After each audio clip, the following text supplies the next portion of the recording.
had my last day of school last Thursday. On camping, about this garbage. Shabbat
Shalom, everybody.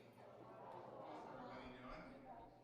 So, obviously, we sent out the memo about the masks. The masks are voluntary this week. They may need to become less than voluntary. We're gonna try to read the tea leaves and try to understand the glyphs of what exactly is the CDC is saying. Somebody that advises us said, just implement their instructions. And I said, I have no forking clue what their instructions are. I have searched their website wide and low, and they have no guidance for fully vaccinated indoor groups. I think it's mainly right now 5 counties in Michigan. Yeah, but it's even then, they haven't said what you do with fully vaccinated groups. Well, those are the ones that are.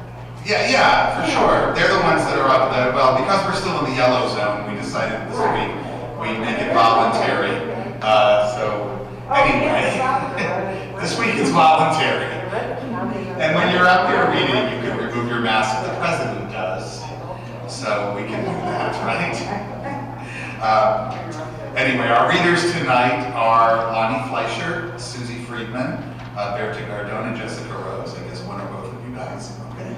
Bobby Slade, Tom Fleischer, and Gail Whitty. Michael Whitty is our special guest tonight, and I'm always thrilled when he says yes, and he always says yes, so he always thrills me, and that makes me feel really good. We had 2 conversations on Zoom over the course of the pandemic.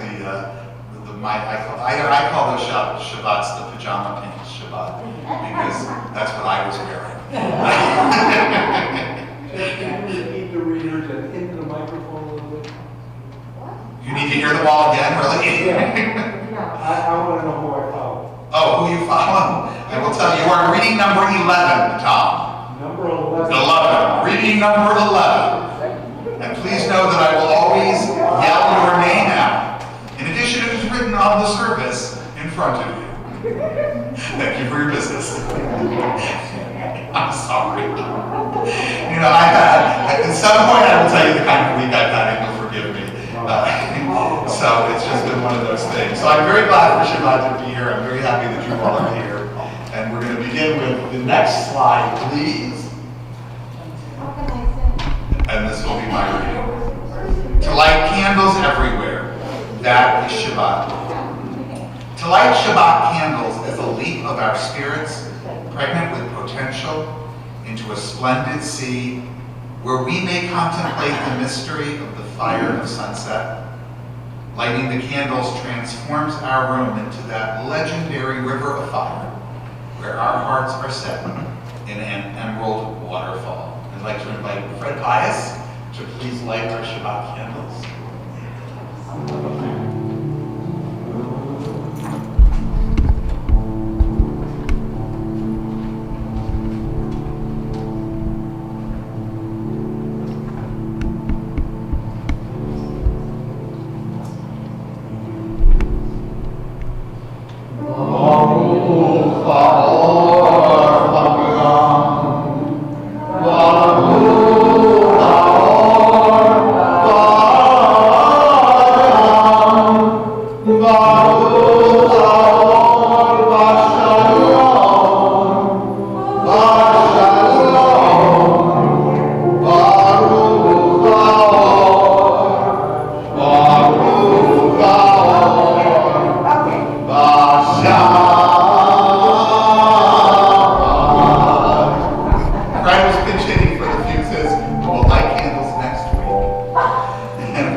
So good to take the mask off, isn't it? I love it.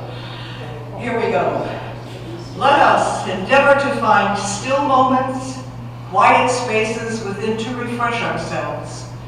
Moments without ceaseless questions or inner debates, when we meditate only on goodness. Let us endeavor to nurture courage, recalling moments of strength. Let us remember days of fortitude and the powers that we found. Let us endeavor to turn to light, to feel the warmth of a loving touch, our faces and fingers outstretched, alive, alive to each other. Thank you.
May we have the wit to speak the lean and simple word, the strength to speak the found word, the meant word, the humility to speak the friendly word, the answering word. Let us be sensitive to the sound of the words which others speak, sensitive to the sound of their words and to the silence between. We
taught, it is not your obligation to complete the task, but neither are you free to desist from it. With every mitzvah, with every act we take, which we hope to repair the world and help our fellow creatures, we must not confuse cooperation and aid with power. We are only part of the whole. The elements that form our bodies are borrowed from countless other astronomical bodies and living beings before us, and will flow from us to yet others. The words we speak and the wisdom we strive to understand were shaped by the minds and experiences of generations, and the world we protect or corrode daily, we leave to our children's children's children. We are part of a great web of existence. In this life, we are always receiving from others, even as we give to them. An obsession with success and expectation of instant results makes us socially naive and sometimes dangerous. Humility and patience combine well with good intentions in the actions we take and help us form useful coalitions in moving toward common goals. And this was adapted by Marge Piercy.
One of the towering humanists of the 19th century, wrote, "If abuses are destroyed, we must destroy them.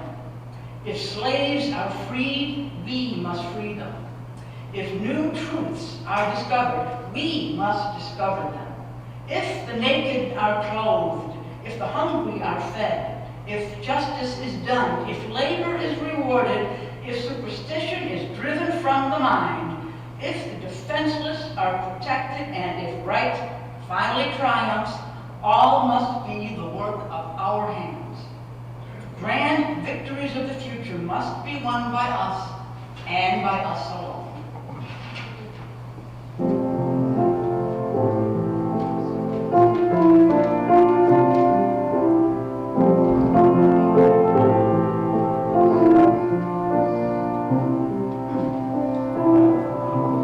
Oh,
Isaiah prophesied, "They shall beat their swords into plowshares, and their spears into pruning hooks.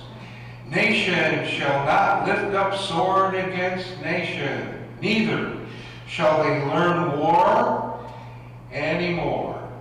The poet Yehuda Amichai wrote, "Don't stop after beating the swords into plowshares. Don't stop. Go on beating and make musical instruments out of them. Whoever wants to make war again will have to turn them into plowshares first."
In this community where we find strength and common purpose, we turn our minds and hearts toward all those who need our love and support, those who are ill, those who suffer pain of the body or spirit, those who are lonely, those who have been wronged. Tonight our well wishes are extended to these members of our community and to their loved ones, to Evelyn Krieger, Joe Gayden, Julie Eliason, Karen Tremper-Harris, and Rabbi Peter Schweitzer. I'm sure that in our congregation there are those who you're thinking about tonight, and we'll start on this side here. Yes, Jerry. Rosalie Rasheed, Anybody else on this side? In the middle here? Yes, Andy. Alan Meisner, Over here, anybody? Bob Triniak. Did we miss anyone? May all who suffer know that they are not alone. May they be healed quickly. May they experience a refuah shlema, a complete recovery, the renewal of their bodies and the renewal of their spirits.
We are but sojourners in existence, great and small. Celestial bodies and humans are born, live, and die.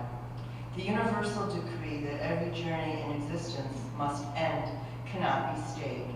May our earthly sojourn bring us the wisdom to accept this common destiny with tranquility and peace. Thus will we find in the recesses of our being strength and consolation when the pilgrimage dear one is ended, and a link is broken in the chain of love and friendship that binds us together. Every being walks in the valley of the shadow of death, yet even on days of darkness, we can find the path that leads us back to life.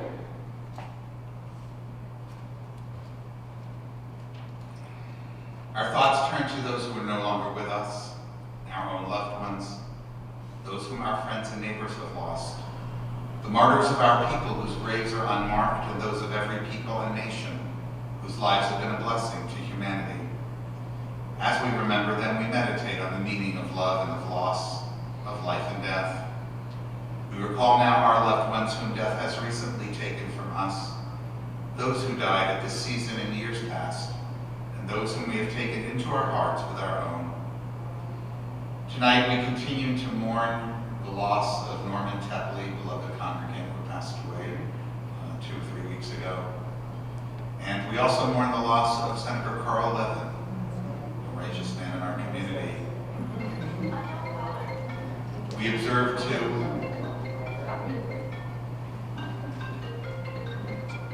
it's happened to everyone, don't worry. We observe too the yard sites of Bruce Bonet, Jack Vince, Helen Caro, David Krieger, Rena Mann, Edna Scala, Arnold Winchell, and Greta Wolfthal. Yehi zichram livracha, may memories of these beloved people provide us with a measure of comfort as we face our lives in their absence.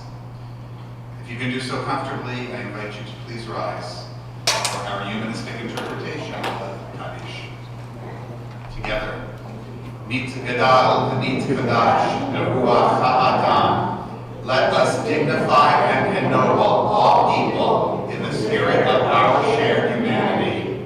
Let us acclaim the preciousness of life. Let us show gratitude for life by approaching it with reverence.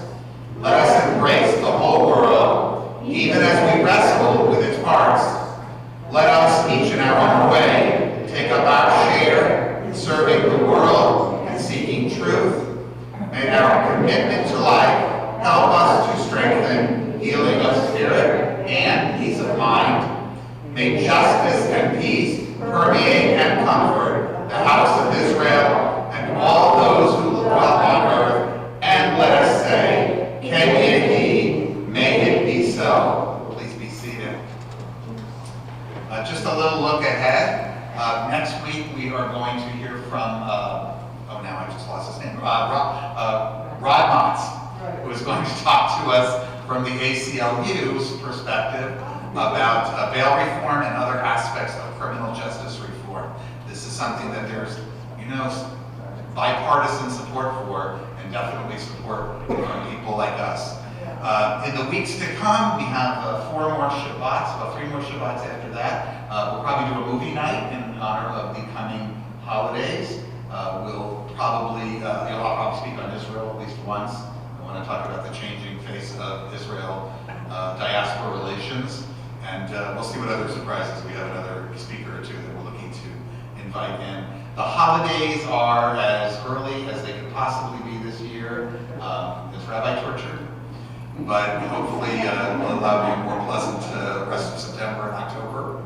I'll be speaking on finding new perspectives in the wake especially of our pandemic. New perspectives on joy, on resilience, on relationships, and on change. And as you can imagine, there's a lot of different ways we can look at all that. And I'll be looking at all of them. Stay here, we'll see them all. Okay. Points for anybody who gets that reference. I know my husband does. Our guest tonight was a guest, because I was going to guest here in person many times, but I missed him dearly over the break of a long winter of our discontent.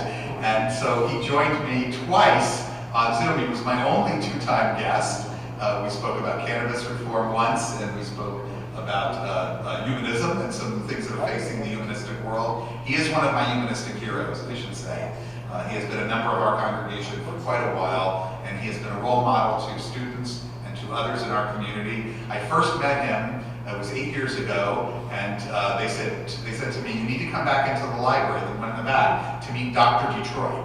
And I thought I was going to meet a rapper or something. And I had no idea that I was going to meet this wonderful humanist scholar.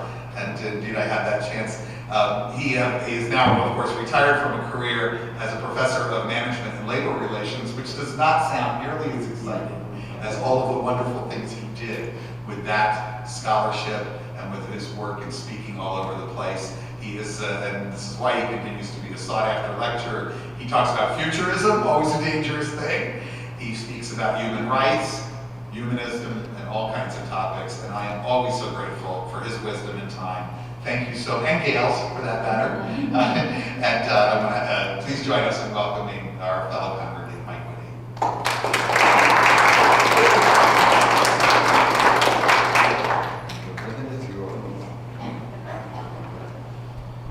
Maybe I wouldn't be here if it wasn't for Gail. We've been together 52 years. Grateful for that. I'd say too that. Michael, lift the microphone. Put it up a little bit. There you go. How's this? Yeah. Yeah, it's on a hinge. Someone hinge it up. Pick it up. Yeah, you can hinge it up. Just no. I can do this over. You know, this thing is hidden. You should like pink this yellow.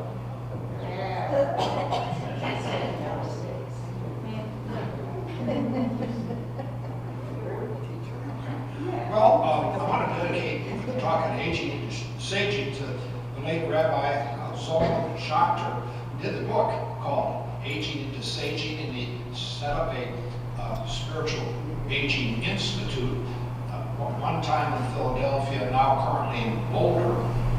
And it was part of the Jewish renewal movement, which did touch reform, and we're all part of it in the sense of reviving Judaism and making it relevant to the future. As futurists, I would say, I would certainly trust we'll all make a contribution to a happy ending with a humanistic solution to the world's problems and to our own problems as well. And I want to add to the memory of the Levin family as part of the Michigan I grew up in and the Detroit I grew up in. Gail worked for Carl Levin when he was on the city council, and Sandra was with the labor movement for years, my labor connections, and Andy, we've grown up together, and I'm going to mention him a little bit later, but let me dedicate the remarks to Senator Carl Levin, 36 years in the Senate. I can hardly believe it. And, Mike, lift that microphone up a little bit. yeah, here, I'm just holding it like this. It won't stay up. How's that? This will work out. That's okay. Is this better? Are we okay now? Good. Listen, and I'm wearing hearing aids, so talk about disability rights. The right to hear and to have people speak up and not feel like you've been silenced and you can't participate in the parties you go to because you can't hear everybody who speaks too softly. So we deserve a little, us hearing impaired people deserve a little bit of respect. Anyway, we're all approaching elderhood with all the grace we can muster as mentors and helpers to others in our family and in our friendship circles here at Temple. This book by Rabbi Solomon is really a remarkable piece of work. There are tapes, and there's a whole literature now empowering the whole generation. We are part of it that have a life extension, and we're challenged to live it fully, bravely, and hopefully, and actually become, if you will, advocates for our beliefs. That's what I mean by being a prophet in your own time. I don't mean predicting the future. I mean creating the future for yourself and the world. That's humanism philosophically in a nutshell. So while you're listening to my talk, I'd like you to consider the questions of conscious aging, life review, forgiveness of self and family and friends, people who walked away, people who fired you, all the slings and arrows of our lifetime. And yet we have to include forgiveness and reframing the present as hopeful, and not getting caught in poor me or awfulizing the future, because I think our future is one of a loving legacy of service and serenity. A little bit of serenity and a whole lot of service. I'll ask you to contemplate these questions for yourself. How do you feel about aging?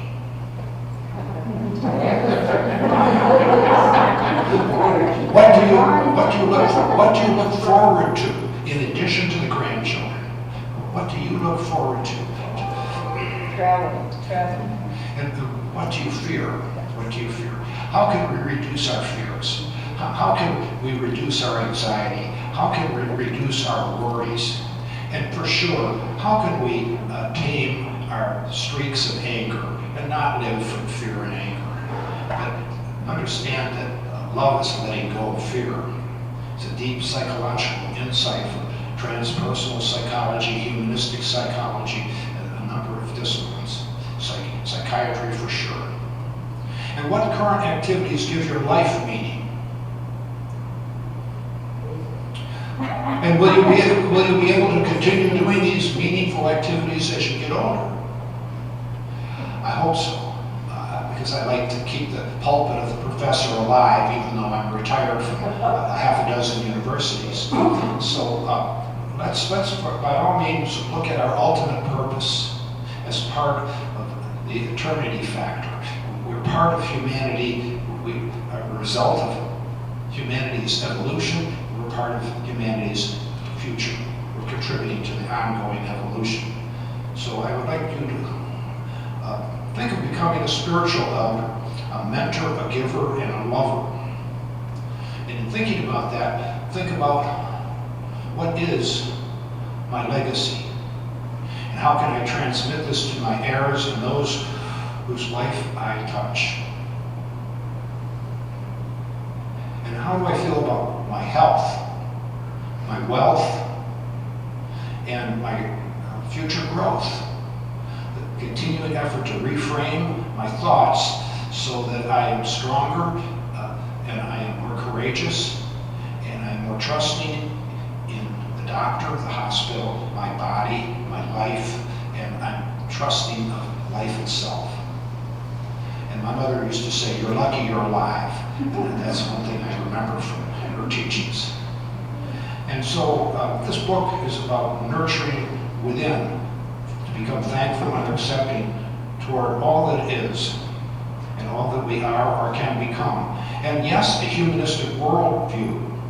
So I'll make some passing comments about this and then step into a little bit more about role models and possibly end up with concrete steps. You can do your own workshop on a nice walk in a park, and maybe we can have some workshops in the fall here at the temple, a half-a-day thing where we can break this down to small group discussion and process work and making a journal for the day of notes and insights.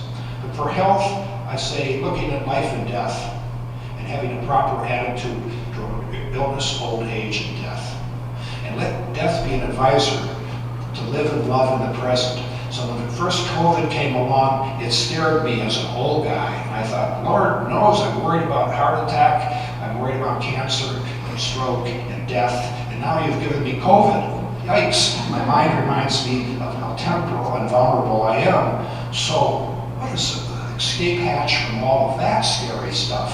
And my answer was, to be in the present, to enjoy the day, the evening together, the oleg, the wine, the coffee, the desserts. I can't wait. You know what I mean? Let's enjoy what we have in the moment, and we can face life and death in a much braver way. Or as was mentioned tonight, in the philosophic prayers, if you will, to be calm about life and take our walk through and our portion and be good soldiers and have a loving moment of departure with someone holding your hand that you recognize hopefully, you know? So there's a lot there. Wealth, the thought I had to offer, it's really for me, maybe for a few of you too, to be more generous and less miserly. Not like Ebenezer Scrooge, who was such a tough boss that he regretted his own life when he could take a second look at it. So we really need to work at being a genuine mensch all the time, right on down to the finish line. And relationships, if we did nothing but accept them just as they are, boy, I have to practice that constantly. And forgiveness. We have to be forgiving of people who got angry at us or hurt us, or divorced us, or abandoned us, fired us, cut in front of us on the freeway. You know, God knows you have a big list. We all can make a big list. So we really have to abide in our circumstance of life. Abidance is a very good word to take home with you. And that's some way to accept.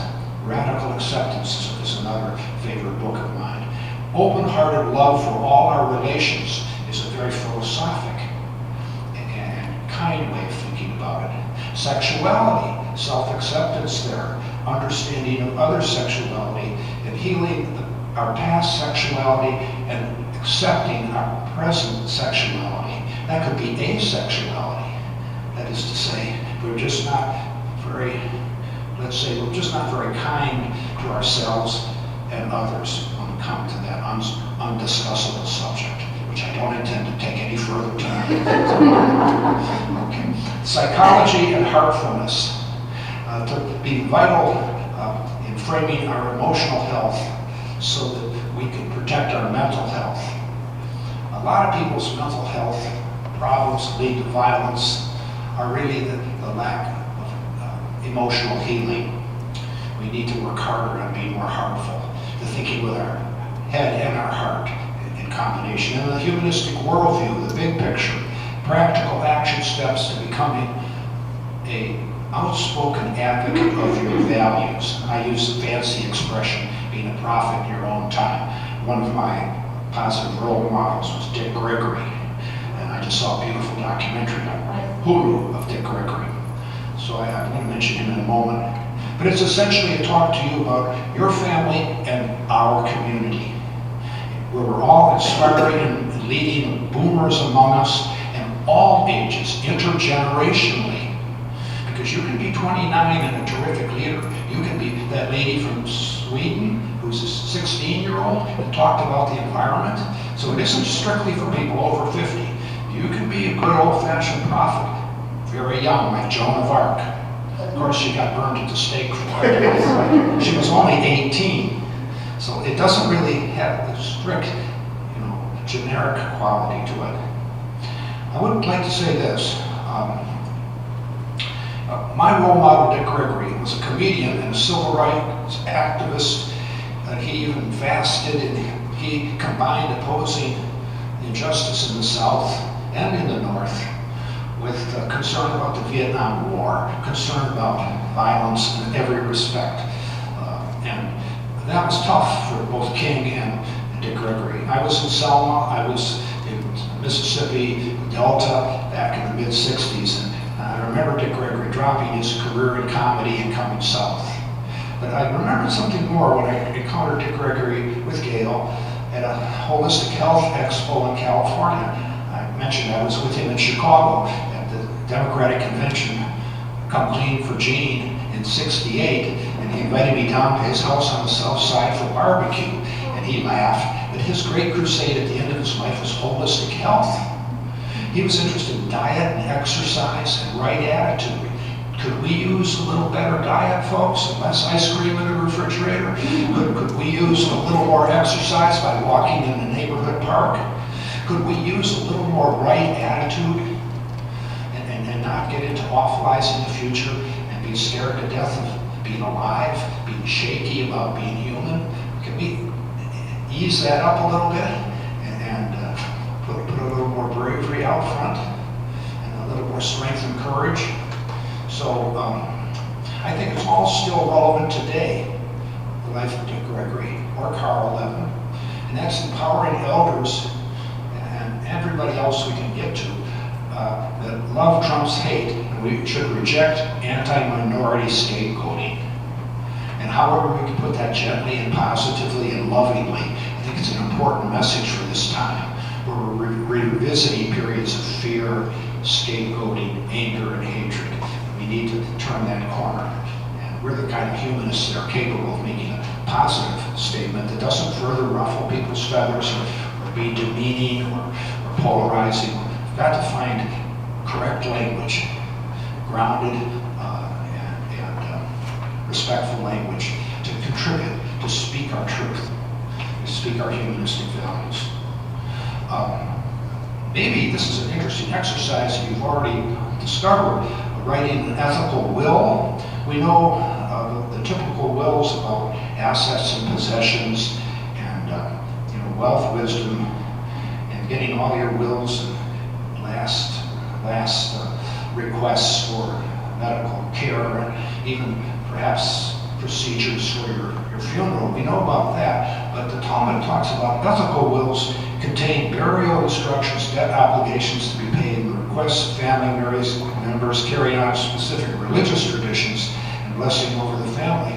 But the modern ethical will is less about accounting and instruction and more about imparting wisdom or wishes or simply reviewing one's life. They are often written in the form of a letter. An ethical will writing is a key part of end-of-life hospice care, with many hospice nurses and social workers encouraging their patients to write one. So if you wanted to make a video with the kids so they have a time capsule of you, you might also consider writing a will that would recover the past for the grandchildren, touch on your turning points in life, maybe even make a healing painful memory statement about parents, your kids, or your brothers and sisters. Something where you accept the brother or sister you're more distant from, a little spat you had with one of your children that's still not completely healed, or even a parent, even a parent. That would be a very poignant but healing statement to forgive the entire family and giving yourself forgiveness and full acceptance as well. So it's a double, 2 for 1. You forgive the family and the world, and for finale, you forgive yourself. That's pretty. If you can get there, you're really on third base. You may be running to home plate if you can pull that off. But it's worth shooting for, setting some high goals for the rest of your life here. So you should appreciate the severe teachers and send a little letter to kind mentors, and radically accept the now. So speak up for the future. Don't be shy. If you can encounter your mortality and script your last moments on earth and even plan a meaningful funeral ahead of time, I think of having a funeral party while I'm still alive as a theme party, so I can go around and say hello to all these friends of mine before I die, and then I can say goodbye. Something you can do on Halloween. I don't know how you can pull it off, but it tickles my fancy for something fun. So you're all witnesses. If we can pull off something a little bit off the wall for my funeral, I'd enjoy that. Gail will be holding the reins for something more reasonable and more normal. So you'll have to contend with her veto power over that. But we really ought to face conscious death and the eternity factor in a more serious way. The eternity factor is simply to say that just what was put up on the screen here tonight. We're part of all that has come before, and we are part of all that will come ahead. We're not all alone and isolated, and nobody cares about us, and nobody's calling us. We haven't seen people for a year or two. It's not that way at all. We're part of a gigantic process that's stupendous and scientific and wondrous and humanistic, and we ought to be celebrating that and making a final and very sweet gesture of elderhood and form a true wisdom council, because that's what it always has been in human history. The elders at the campfire were the wisdom council. So the real simple way of starting is to be here now. Life is now, tonight, not tomorrow, not the past. Living fully in the present moment is elder consciousness. And with that, there can be a future of expanded potential. I call it a secular Zen consciousness. Gets me in theological trouble here, Rabbi. Secular Zen consciousness. I don't think anybody's coined that. We could create a whole new religious movement in the country. Or we wouldn't want a religious movement. We could create a whole new spiritual movement in the country. Yes, okay, that's just an aside. We could be acting as elders of the tribe, consciously awake and aware, journey to the future self, completing our life legacy with love and forgiveness and foresight, having a world of unity and diversity. I call it a live and let live world. We don't all have to, there's no two of us the same anyway. We're all unique. We're all a minority of one. So we've got to come up with a live and let live world where we can positively encounter our mortality, coming to terms with our past, healing our relationships, and really getting at our expanded potential. And I'm going to give you some personal examples from my late 70s, and then close with a few other remarks and hopefully inspire something more at Temple in the fall.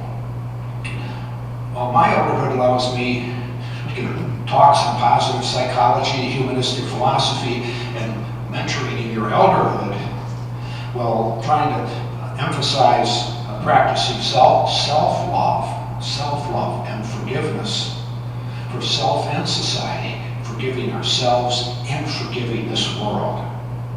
Sometimes it's hard with that television set dosing us every day to forgive the world, let alone ourselves. Both are difficult. And of course, I've been a member of Grey Panthers for 40 years, created by a 70-ish woman who wanted youth and age to be in action together, in some ways challenging bigotry and meanness. And I think humanists believe love trumps hate. I mentioned the danger of religious extremism in an article in Humanistic Judaism Quarterly just this spring. And that's an important part of our work, to challenge religious extremism, fear and hatred, and retribution. People waving flags, Jesus 2020, and things like that. We've got to come to grips with the dangers of fanaticism and extremism that is embedded in all parts of the world. It comes out of all the religious strains, not just a Christian one in America and Islamic one somewhere else. It's a challenge for humanists, for sure. Oh, if it's not our challenge, who's going to step up to the plate? I can't expect the Supreme Court to do it for me. This Supreme Court's not going to do it for me. So I know I have to do it for myself. And then we can just offer empowerment to seniors, training in elderhood as a workshop, and engage community and global concerns. And maybe a second role model that I'd like to mention in the spirit of you having a role model that you look up to and are inspired by. I certainly would think of Carl Levin today, but I would also think of his nephew, Andy Levin.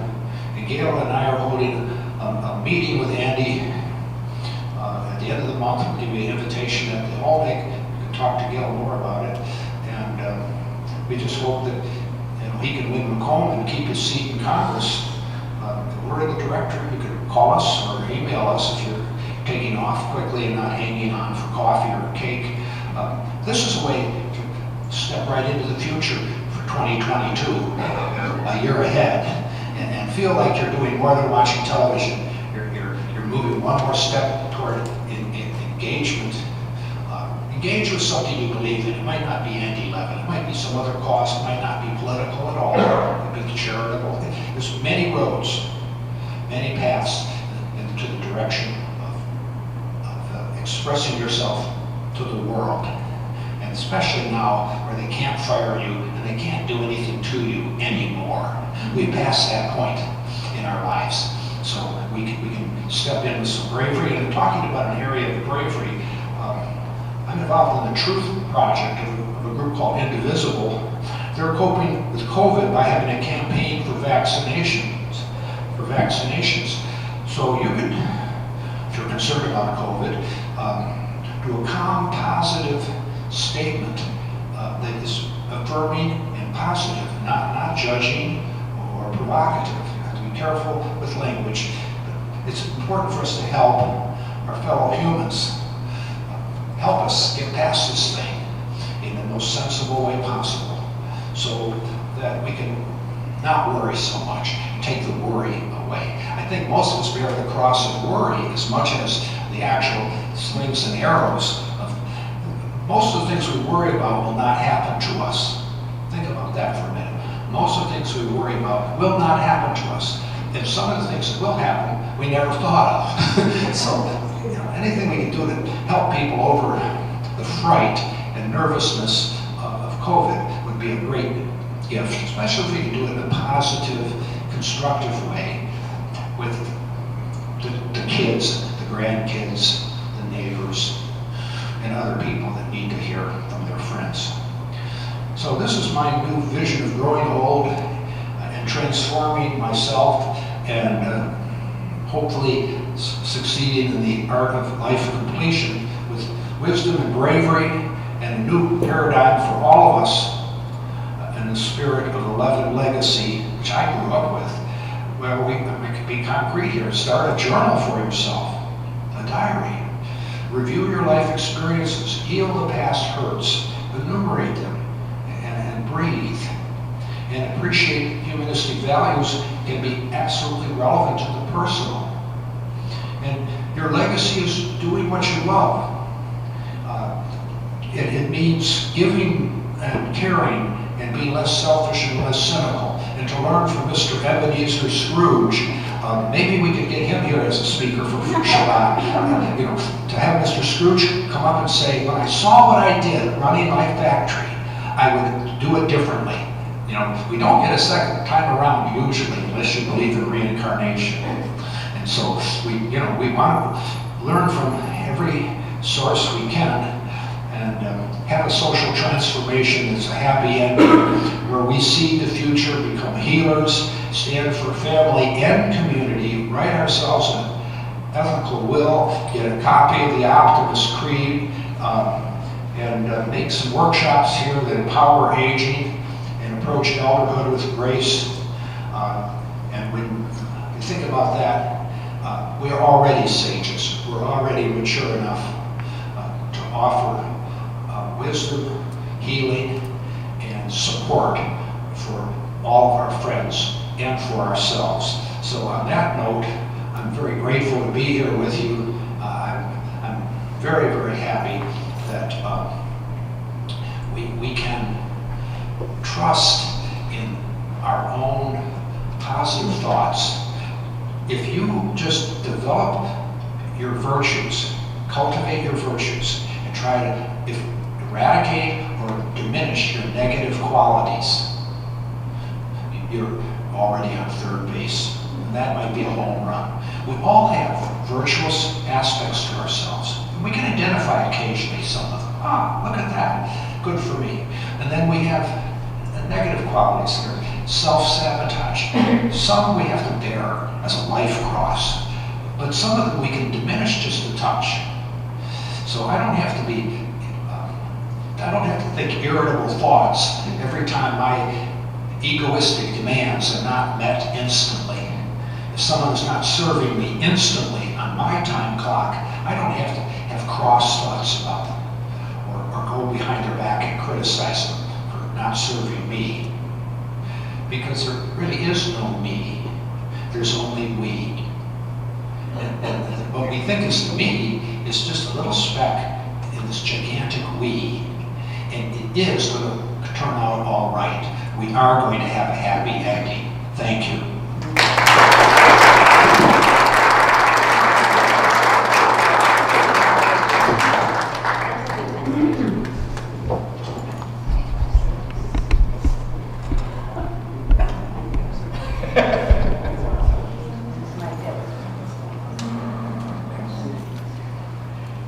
I learned a new word today. I like it. Awfulize. I think I'm gonna steal that for one of my high holiday talks. I think we do a lot of that. When you were talking about we worry about the things, so many things that won't happen, and then we don't even think to worry about some of the things that will. I thought that was actually one of my first on-camera talks of the holidays. All the anxiety that we have about things, and any of you think this would be the thing that would happen? Not in a million years. Would Sherwin have thought to die in a taxi in Morocco? Exactly. Exactly. It would never gone into his mind. Exactly. Anyway, so thank you so much, Mike. Thank you. If you hear some of that repeated on the high holidays, I apologize in advance. We'll continue now with, or actually conclude now with May We Know Peace.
Shabbat, and to thank the Whitties for sponsoring that. Thank you guys so much. Thank you again to Gail and to Mike for your words of wisdom. Thank you, Ezra. Thank you, everybody. Shabbat Shalom. Shabbat